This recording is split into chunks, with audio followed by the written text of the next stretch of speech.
Hello, and welcome to Jamaica. Today we are going to be riding on the Long Island Railroad back to New York's Penn Station. The current Jamaica station is actually the third station to have been built on this site. The first was the original Long Island Railroad Jamaica Station, or Old Jamaica as it has been termed, which was built in 1836 as the original terminus for the Long Island Railroad. The second of these was Jamaica Beaver Street, built by the South Side Railroad of Long Island in 1867, but was destroyed and replaced in 1871.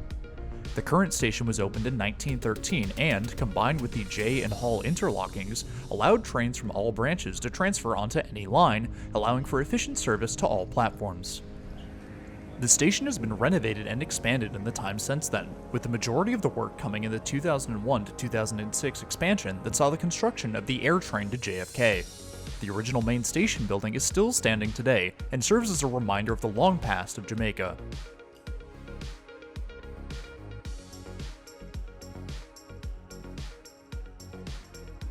Heading left out of the old building takes us to the elevators, which takes passengers up to the main station or down to the New York City subway station below.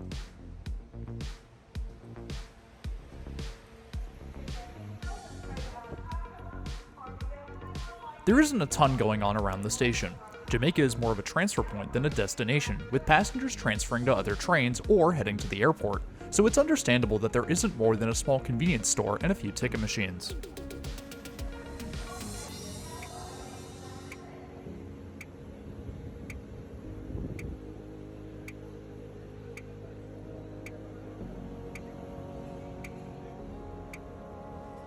Jamaica is a railfan's paradise, with trains coming in and out every minute or so.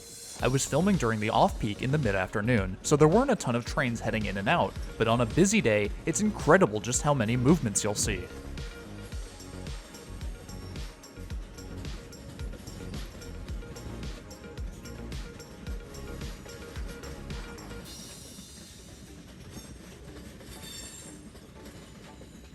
As I'm standing on the edge of the platforms, our train pulls into the station and it's time to board. Our train today is a set of Bombardier M7 EMUs. Much like their brethren on Metro North, Long Island Railroad M7s are configured in a 2x3 seating arrangement with the standard commuter bench seating. The interior is identical to Metro North's M7s, but it feels better looked after and brighter than Metro North.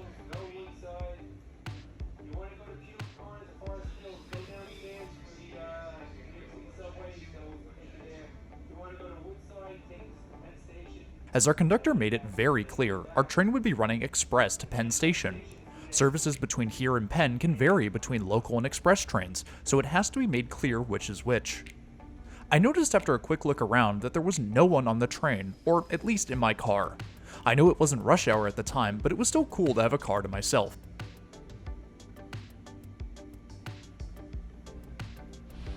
After getting situated, our train pulled out of Jamaica and began the brief journey to Penn Station. As we're beginning our journey, let's take a look at some stats about our train and the route. Our train this afternoon is the 3:47 p.m. service to Penn Station, and is driven by 6 Bombardier M7 EMUs. Each M7 set is powered by 4 Mitsubishi Electric AC traction motors, producing 265 horsepower each for a total of 1,060 horsepower per EMU. M7s are rated for a top speed of 100 miles per hour, but operate at a top speed of 80 miles per hour. The Long Island Railroad has a total of 11 lines and 124 stations, connecting over 319 miles of Long Island to New York City. The system has been consistently growing in passenger numbers, hitting its max in 2016 with 119 million passengers and over 1.89 billion passenger miles. The pandemic has severely hindered these numbers, but as the world begins to stabilize, passengers are expected to return to pre-pandemic levels. The Long Island Railroad is currently undergoing a major expansion known as the East Side Access Program. The program will build a section of track that splits off from the main line into New York City to head south into Grand Central Terminal. The expansion will add a new 8-track terminal below Grand Central and is expected to start service in late 2022. If you want to be around when more videos get posted, please hit that subscribe button. It's totally free and it really helps support the channel and the content I make. I would love to keep doing this for as long as possible, and your support helps me continue to do so. Seating on M7s is virtually identical to the rest of the Long Island Railroad and Metro North fleet, with about 6 inches between my knees and the seat in front. Between the headrests in each rows are handles to aid in entrance and egress. The headrests are fairly well padded and wrap around your head to provide extra support for those who want to take a nap on their commute. That being said, the seatbacks are kinda hard, but that's to be expected on older trains. A standard feature of newer rolling stock that is missing from M7s are the outlets in each row. They have become so commonplace that it's weird to not see them on commuter trains. Now it's time to take a look at the bathroom on board. The large sliding door allows for easy access.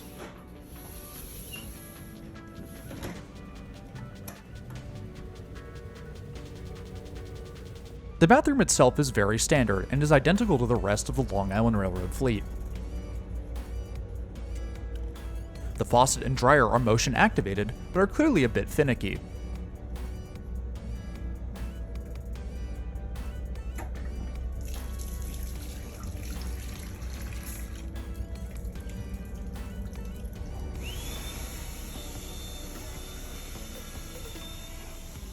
In addition, there is the incredible trash can that Metro North seems to have forgotten about.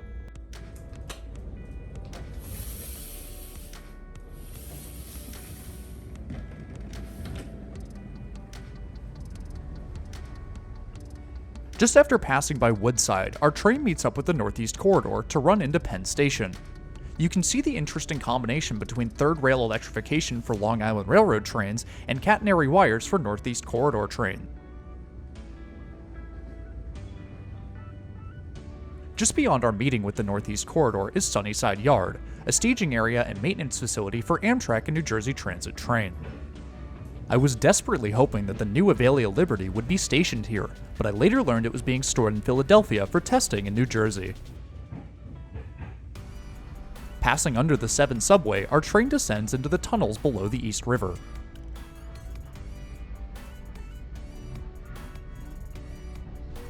After a few minutes in the dark, the light of Penn Station comes into view.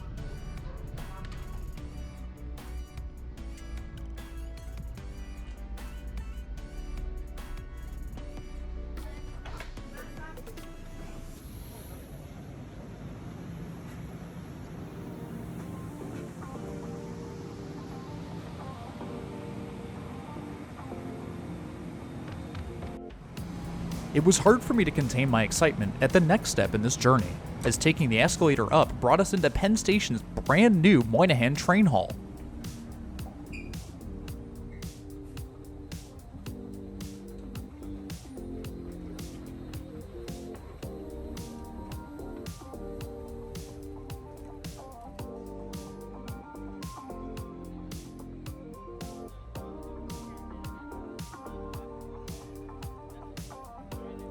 Moynihan Train Hall is incredible. The second you set foot inside, it feels less like a train station and more like a modern art museum. The arched glass lets in tons of natural light, and it's easy to see all the points of interest from anywhere in the station. Just take a second here to enjoy the beauty that is Moynihan Train Hall.